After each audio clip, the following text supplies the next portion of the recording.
సేమ్యాలు ఏమన్నా కమ్మగున్నాయా? ఇలా రంజాన్ కదా మా ముంతాజ్ పెద్దమ్మ పంపింది. కానీ అదేందోనబ్బా సేమ్యాలు మా పెద్దమ్మ పంపుతానే మంచిగా కమ్మగా వస్తాయి. మా ఇంట్లో అయితే చక్కగా కుదరనే.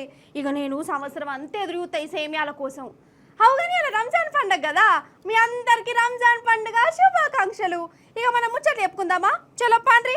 ఎన్ఎస్ఆర్ గ్రూప్ వారి ఎన్రిచ్ వాటి సమర్పించు ధూమ్ ధామ్ ముచ్చట. ఇక ముచ్చట్లు షురు. ఇప్పుడు ఏంటంటే మన శ్రీమాన్ రేవంత్ సారు వారి పాలనా నైపుణ్యము, సారు వారికి జనం మనసులున్న జాగా, సారు గొప్పతనం గురించి జనం మాట్లాడుకుంటున్న తరీక, సారు వారు చెప్పిన 6 గ్యారంటీల ముచ్చట. ఇగో ఇవన్నీ చెప్పే జిమ్మదారి నా మీద ఉన్నదుల్లా. మళ్ళా రేవంత్ సార్ నా మీద ఫీల్ అయినా అవుతాడు. చూసినవా ఈ నడుమా నన్ను ధూమ్దా ముచ్చట్లల్లో చూయిస్తలేరు, టీ న్యూస్లా నా ముఖమే కనబడకుండా చేస్తానని అన్నా అనుకుంటాడు. సార్ నువ్వు అట్లా ఫీల్ చేసుడు ఎందుకు చెప్పురి కదా. అందుకే సారు వారి గురించి నా ఇచ్చ నేను చెప్పుడు కాదు, కానీ మన తెలంగాణ జనాలే చెప్పేందుకు రెడీగా ఉన్నారు. అలా మనసులో ఉన్న మాట ఏందో ఓ మలకార్చుకున్నట్టు చేద్దాం రారి. రేవంత్ సారు మీకోసమే సార్ ఈ ముచ్చట. మీ అభిమానులు మాట్లాడతారట, చూడురి మరి మీరు ఇట్లా. మన ముఖ్యమంత్రి రేవంత్ సారు అంటే నేను తెలంగాణకు మస్తు మేలు చేస్తాన్నా, రైతులకు రుణాలు మాఫీ చేసిన, రైతులను మస్తు సంతోషంగా చూస్తున్నా, తెలంగాణలో ఎవ్వలకు ఏం రందులు లేవు, రప్పులు లేవు, గ్యారంటీలన్నీ వస్తున్నాయని చెప్తుండు కదా. మరి ఎవరెవరికి ఏమేం గ్యారంటీ వచ్చింది, ఎవరింటికి స్కీములు పోయినాయి, ఏది ఓమల్గా కొందని అడుగుదాం. పెద్దన్నా చెప్పే, రైతు బంధు వచ్చిందా, రుణాలు మాఫీ అయినా నీకు? ఏడాదికి గత ప్రభుత్వం రైతు బంధు 10,000 రూపాయలు ఇస్తే ఈ మోసపూరిత కాంగ్రెస్ సర్కారు మేము రాగానే రైతు భరోసా పేరుతోటి 15,000 రూపాయలు ఇస్తామని చెప్పడం జరిగింది. ఆ సీఎం రేవంత్ రెడ్డి కాడికి మొదలు పెడితే ఊళ్ళో ఉన్న చిన్న గల్లీ నాయకుల దాకా పొద్దుగాల లేస్తే మా ఇండ్ల పొంట వచ్చి ఇదే ముచ్చట, ఆ రైతు భరోసానో రైతు బంధు అది ఎగబెట్టిర్రు. మాకు కరెంటు సమస్య చాలా ఉంది, రైతులం రోడ్డు మీద పడే పరిస్థితి మీద ఉన్నాం. రైతు బంధు లేదు, కరెంటు లేదు, ఇలా పండించిన పంటకు ధర లేదు. కాంగ్రెస్ ప్రభుత్వం ఏం న్యాయం చేస్తలేదు రైతులకు. ఇన్నరా హాగురికి పెద్దవ రేవంత్ సార్ వారి పనితనం మీద చెప్తుందట. చెప్పు పెద్దవ్వ.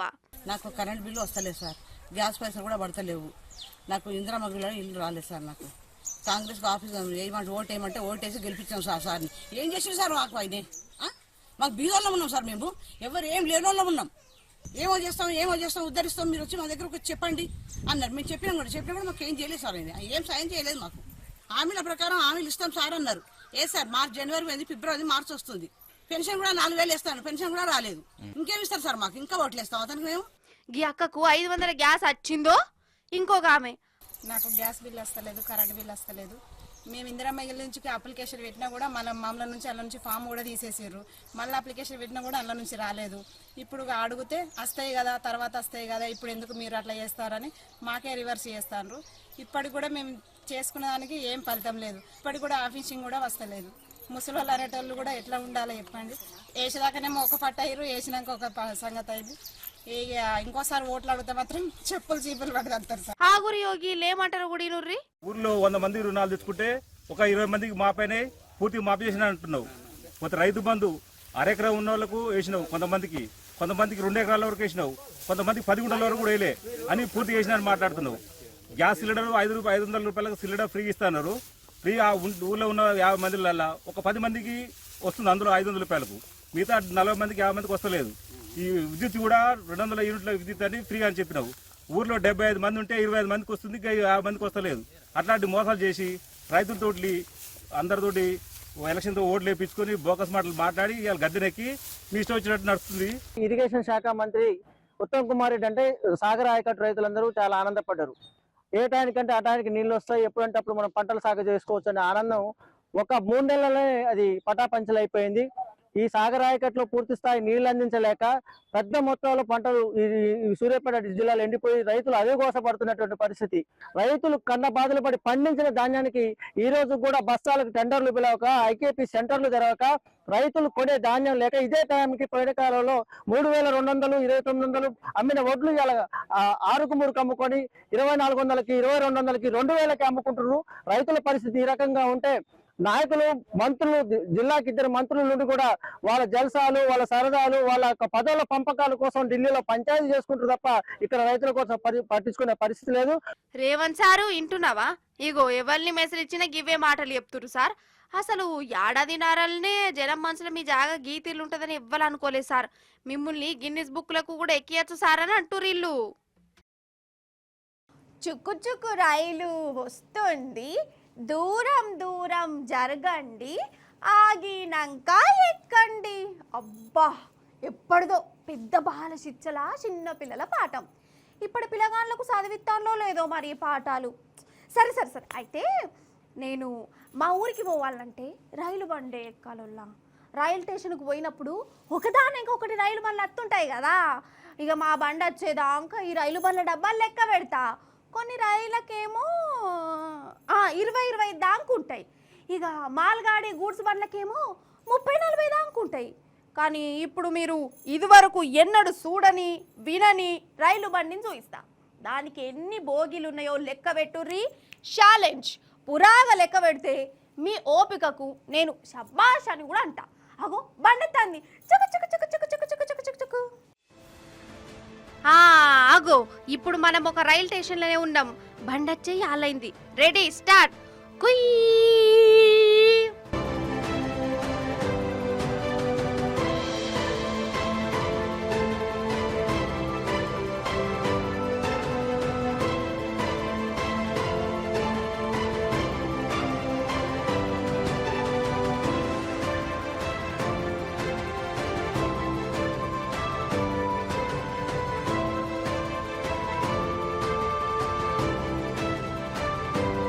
వామ్మో వాయో, ఇంకా ఓడతలేదు కదా.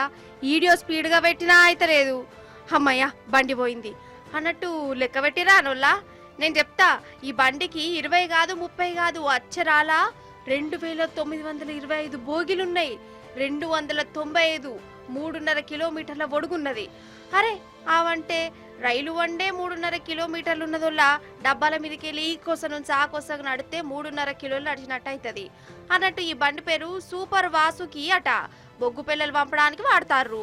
దగ్గర దగ్గర 26 టన్నుల వజన్ ఇది మోసుకపోతున్నలా. గంత పవర్ఫుల్ అన్నట్టు. ఇంకో ముచ్చడి చెప్పాలనా, ఈ వీడియోను మీకు జర స్పీడ్గా చూపించినా కానీ దీని అసలు ఒకటే నెమ్మదిగానే ఉంటుంది. అంటే మాల్గాడి కదా. ఇక ఇది ఒకసారి స్టేషన్కి వచ్చిందంటే ఆ స్టేషన్ దాటాలంటే దగ్గర దగ్గర గంట పడుతుంది అన్నట్టు. అంటే ఒక్కొక్క డబ్బాను లెక్క పెట్టాలంటే గంట సేపటి దాకా లెక్క పెట్టుకుంటూ ఉండాలన్నట్టు. ఇప్పుడు దీన్ని ఛత్తీస్గఢ్ రాష్ట్రం నుంచి నాగ్పూర్ దాకా బొగ్గును పంపేందుకు నడుపుతారు. కానీ 3.5 కిలోమీటర్ల ఒడుగు రైలు అంటే అసలు ఏందన్నట్టులా.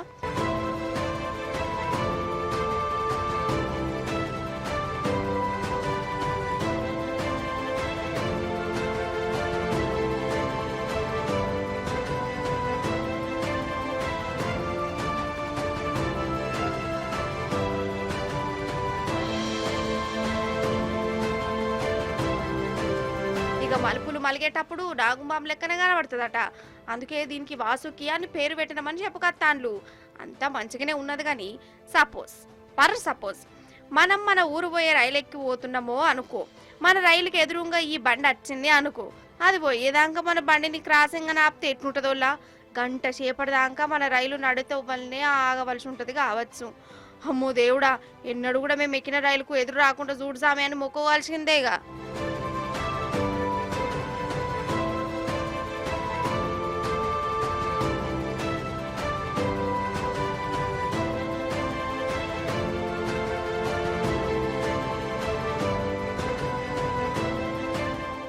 నిజంగా సర్కార్ బళ్ళంటే చిన్న సూపే ఉంటుంది కదా.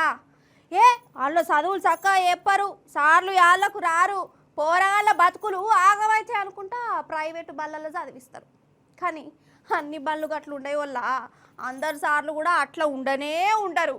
ఇగో గిట్ల కూడా ఉంటారు చూడురి. ఇప్పుడు మనం ఖమ్మం జిల్లా మత్కపల్లి నామవరం ఊర్లో ఉన్న సర్కార్ బళ్ళు ఉన్నముల్ల. ఈడ శ్రీనివాసరావు అనే హెడ్ మాస్టర్ సారు 10 ఏళ్ల సంది పనిచేస్తాడు. మొన్న శనివారం నాడు దిగిపోయిండు. ఇక చూడురిగా తోటి టీచర్లు, బడి పిల్లలు, ఊరి జనాలు ఎట్లా సన్మానం చేస్తాండ్లో. చెప్పే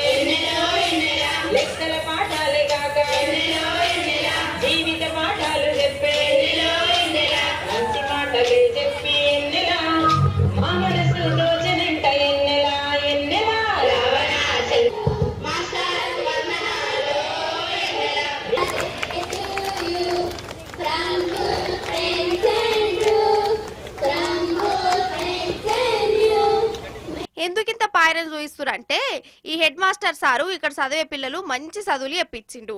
ఎవరన్నా ఆపదలు ఉంటే సాయంగా ఉన్నాడు. ఈ స్కూల్లో చదివిన పిల్లలు పెద్ద పెద్ద కాలేజీలలో సీట్లు కూడా వచ్చినాయి. ఇక గంత మంచి సారు రిటైర్ అవుతుండని ఎరకౌడుతోనే సారుకు సన్మానం చేసి ఊరేగించారు. నిజంగా ఇంతమంది మనుషులను గెలుచుకున్న ఈ సారు నిజంగా గ్రేట్ కదా.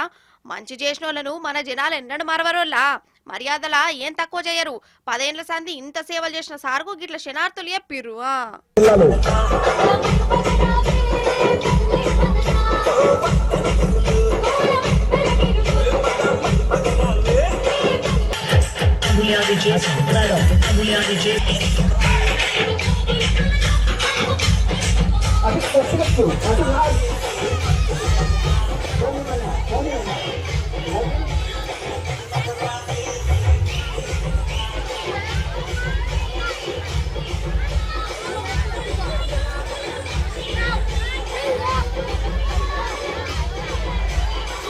కాదోల్లా కోపాలు ఎవరికి రావు చెప్పురి. బీపీలు ఎవరికి లేవు. నాకు కోపం వస్తుంది, మీకు కోపం వస్తుంది, మీ పక్కింటోళ్ళకు కోపం వస్తుంది, మీ దోస్తులకు కోపం వస్తుంది. కోపం వచ్చినప్పుడు ఏం చెయ్యాలి? శాంతి శాంతి అనుకుంటా శాంతి భావనలను యాడ్ చేసుకోవాలి. కంట్రోల్ కంట్రోల్ అనుకుంటా ముత్తన్ని మంచి నీళ్ళు తాగాలి. అంతేగాని కోపం వచ్చింది కదా అని ఎట్లా పడితే అట్లా కొట్లాడుకుంటే ఏందన్నట్టు. ఎవరికి లుక్సాను? కోపంలో మస్తు దండుకోబుద్ది అవుతుంది. కోపం చల్లారినాక ఏమవుతుంది? ఇజ్జత్ పోయినట్టు అవుతుంది. దెబ్బలు నొప్పి పెడతాయి, దావఖాన్లో వాళ్ళవుతారు. లాస్ట్కి వస్తే అంత లాసు కథ అవుతుంది. అంతేనా కాదా? అయితే ఒక బల్లెనొల్ల ఒక టీచర్ అమ్మును ఒక అంగన్వాడి మేడము ఇట్లా బీపీలు పెంచుకొని పొట్టు పొడదా అనుకున్నారు. నాకైతే మంచిగా అనిపించలే. అగో ఓరి భగవంతుడా, ఏంది కొట్లాట, ఏంది పంచాది, అసలు ఏంది కోపాలు? జుట్లు పట్టుకొని అస్సలు ఇడిచిపెడతలేరు కదా. అగో ఎంతమంది ఆపుదామని చూసినా ఎవరు మాట వింటలేరు. తిక్కలైతే నడమిట్లా వచ్చిన వాళ్ళని కూడా దాన్నే తట్టే ఉన్నారు. గంతగరం మీద ఉన్నారు మరి ఇల్లు.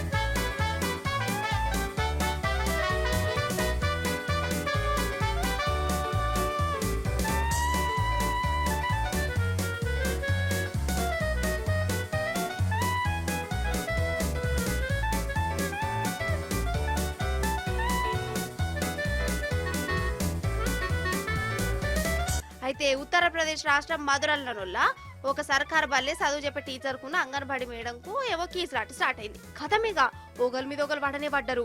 జుట్లు పట్టుకొని అనుకున్నారు. మరి ఇంత గోపాలు ఎందుకు కావచ్చు, ఇంతగానో ఎందుకు కొట్టుకోవాల్సి వస్తుంది? అయ్యో అసలు ఆడ బడి పిల్లలు ఉండే అసలు పిల్లగాళ్ళు కొట్టుకుంటుంటే అద్దురా తన్నుకోవద్దని చెప్పవలసిన వాళ్ళే ఆ పిల్లల ముందే గిట్లా ఎత్తురంటే ఏందన్నట్టు. అసలు ఏందో ఏమో పోరి. ఈ నడుమ ప్రతి ఒక్కరికి బీపీలు బాగా పెరుగుతున్నాయి, ఎవ్వరు తగ్గుతలేరు. ఇంకా ఈ పిల్లలన్నా నయ్యం తనుకున్నోళ్ళని ఆపి మరి పక్కకు తీసుకుపోతుర్రు. అసలు పిల్లలు చూసి టీచర్లే నేర్చుకోవాల్సి వస్తుంది కదా.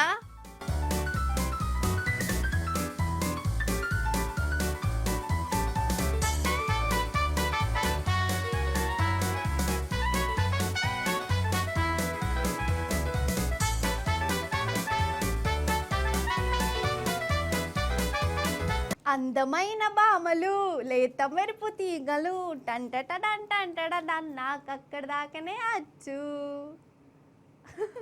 ఈ పాటినంగానే మీకు ఏం యాదికొచ్చిందల్లా? ఫస్ట్ నాగార్జున బతకచ్చిండు కావచ్చు, అటెనక ఫ్యాషన్ షోలు కళ్ళల్ల మెదలొచ్చు, అంతే కదా. అయితే అప్పుడప్పుడు ఈ ఫ్యాషన్ షోలను నడుతుంటాయి. అందులో మన ఆడపిల్లలు కొత్త కొత్త బట్టలు విచిత్రమైన గౌన్లు వేసుకొని క్యాట్ వాకులు చేస్తా అంటారు. గదేనల్లా పిల్లి నడకలు. పిల్లలు నడిచినట్టు ఇటు అటు అటు ఇటు నడుతుంటారు కదా. ఇప్పుడు ఆ సంటి ఫ్యాషన్ షోకి మిమ్మల్ని ఒలకపోతా అన్నట్టు. ఆ ఫ్యాషన్ షోలా పిల్లి నడకలు ఎవరు నడిచి రోజు చూస్తే మీరు ఇట్లా పరిశానోడు పక్క చూడరు నవ్వురా. అయితే ఫ్యాషన్ షో అంటే ఇట్లా మోడళ్ళు తీరొక్క బట్టలు వేసుకొని ఇటు అటు తిరుక్కుంటా టాటా బై బై చెప్పుకుంటా పోతారు కదా. చైనాలో కూడా ఫ్యాషన్ షో నడుస్తుంది. ఆడ చూడురిగా ఎవరు పిల్లి నడకలు నడుతారు.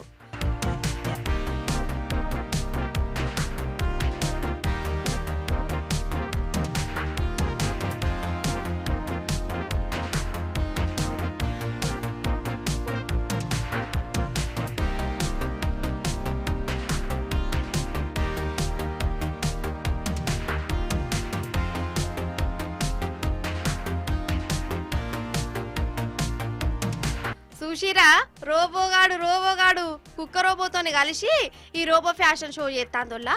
అగో జబర్దస్త్ బట్టలు వేసింది కదా ఈ రోబో. మెడల గొలుసులు మాలలు కూడా వేసుకున్నది. అంటే స్టైల్ సూపర్ స్టైల్ అన్నట్టు. అగో ఈ అక్క చూడవు మంచిగా తయారు చేస్తాంది. ఈ అక్కెంబడే తిరుగుతున్న ఈ రోబోలు. ఇక రోబోలు కూడా ఫ్యాషన్ షోలు చేసుకుంటే తిరుగుతుంటే అక్కడికి వచ్చిన వాళ్ళు ఒక పర్సన్ అవుడు కాదు, కానీ ఏం చేసినా షైన్ ఓడే వేయాలోలా. అలా దిమాకులే జనంత అలాగుంటాయి. ఈ కాలం అంతా రోబోల కాలమే కదా. రోబోలను జాదుకుంటుర్రు, రోబోలతో పనులు చేయించుకుంటుర్రు. అందుకే రోబోలకు కూడా సెట్ అయ్యేటట్టు స్పెషల్ స్టైల్ బట్టలు కూడా అమ్ముతురు. అందుకే రోబోల కోసం ఈ ఫ్యాషన్ షో చేసిరు. ఇక స్టేజ్ మీదకి రాగానే ఈ రోబోలు కూడా మోడళ్ళు హీరోయిన్ల లెక్క ఫీల్ అయిపోయి అసలు ఏమన్నా నడకలు నడిచినాయా, ఈ మోడళ్ళ కంటే రోబోలే మస్తు చేసినాయి పో ఫ్యాషన్ షో అని అనబడుతురు అక్కడికి వచ్చిన వాళ్ళు. అంటే రాను జమానా చూడు ఎట్లా మారుతుందో. రోబోలు కూడా మన ఇంటి మనుషులు లెక్క, మనకు చేతుల ఫోన్లు ఎట్లనో ఇంటింటికి రోబోలు కూడా మారిపోతాయి అన్నట్టే ఓడుతుంది కథ.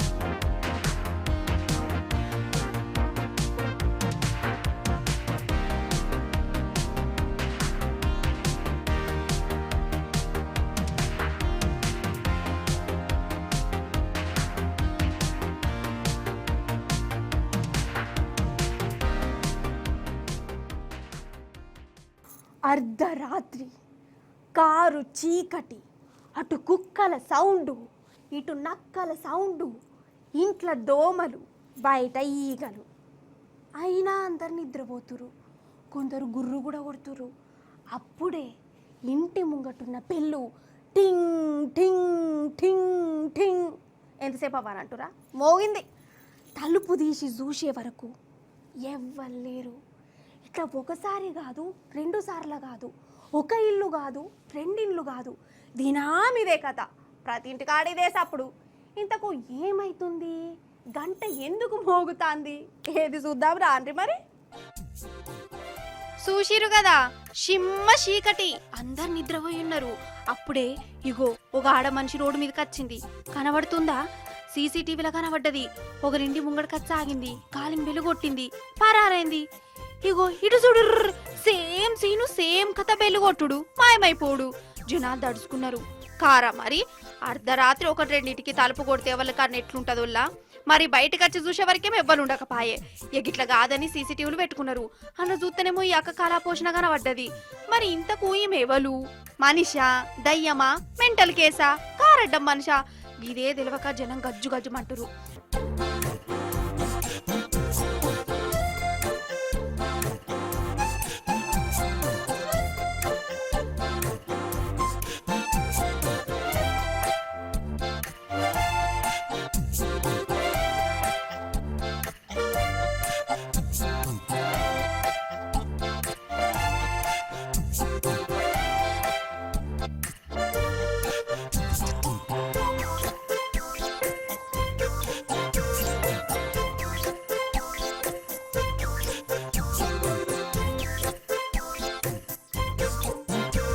అసలు మనిషో దయ్యమో తెలియక ఇంటి ముంగట పూజలు కూడా చేసిరు. అయినా ఆమె అచ్చుడు, బెల్లుగొట్టుడు, పారిపోడు గిదే కథనట. మరి ఆమె కాన్సెప్ట్ ఏందో ఎవ్వరికి అర్థమైతలేదు, పోలీసులకు కూడా దొరుకుతలేదు. మరి ఎవలబ్బా, నాకు రాని నిద్ర కడుమోలకి ఎందుకు రావాలి అనుకుంటుందా ఏందో. ఇక గిట్ల పిస చేస్తుంది ఏందో ఏమో పాటు. అసలు రాను జనాల దిమాకులు ఎటు పోతున్నాయో ఏమైతున్నాయో అర్థమే అవుతలేదు. ఇంతకు ఈ రాత్రిపూట గంట కొట్టి అక్క మన కాడ కాదు గా మధ్యప్రదేశ్ రాష్ట్రం గ్వాలియర్లనట. ఏ ఊర్లో అయితే ఏంది పాటు మందిని బెదర కొట్టినందుకు.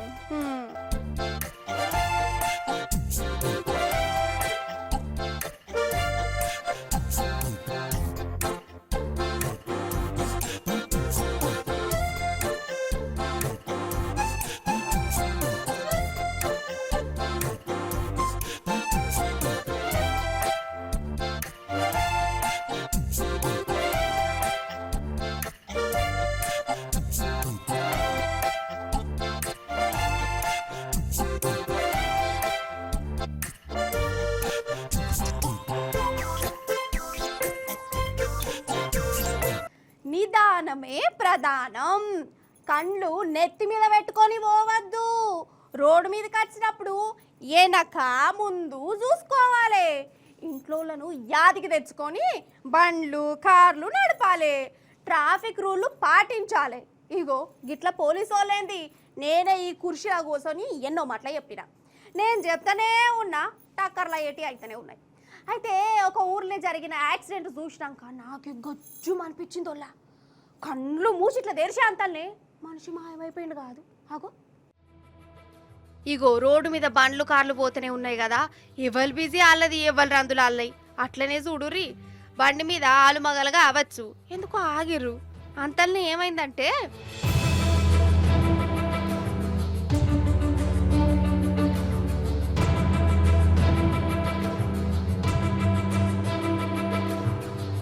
ఈ కారోనికి అంతరేషం కునబడెత్తు గట్ల దాంచుక పోయిండైంది. అసలు ఆడు మనిషా లేకుంటే ఇంకేమన్నా? అగో బండిని గుద్దుకుంటా పోయిండు. పాపం బండి అయినా ఎగిరి అటుకెళ్ళి కాబడ్డాడు. ఆ కారోడు కమస్కం ఆపనన్న ఆపలే. పాపం మీ అక్కనైతే పర్షన్ అయిపోయింది. అగో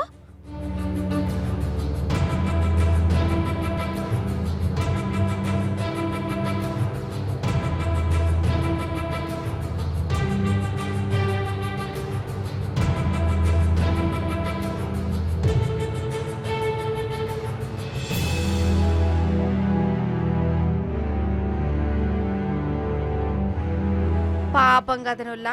అసలు ఈయన ఏ తప్పు చేసిండానికి ఇట్లా ఆగం కావాలి? ఈయన కుటుంబం గోసపడాలి ఎప్పు. రోడ్డు మీద ఉండుడే తప్ప. అసలు ఆ కారోనికి గంత ఆపచ్చ ఎందుకు కావచ్చు? ఏమెత్తి పోతుందని అట్లా దంచకపోయిండు. రోడ్డు మీద వచ్చినప్పుడు ఎంత జాగ్రత్తగా పోవాలి ఏంది కథ? గా ఇంత సోయి ఉండదా? ఈడ దిక్కుమల స్పీడ్ కుటుంబాలు అన్యాలంగా రోడ్డున పడేటట్టేనా కాదా? ఏం నడుపుడు ఏందో పోర్రి. ఇక ముచ్చట్లు ఎప్పుడు అయిపోయింది. ఇక సేమియా పనంటనా వట్టేసిన, హలీమేమో వెయిటింగ్ చేస్తాంది, బిర్యానీ ఏమో బాకీ పడ్డది. ఇక గిన్నెగానం బాకీ పడ్డప్పుడు నేను డబ్బులు ఇంటికి పోయి తినాలి కదా. సరే మరి నేను పోయేత్తా. Tata bye bye. చూస్తూనే ఉండండి టీ న్యూస్.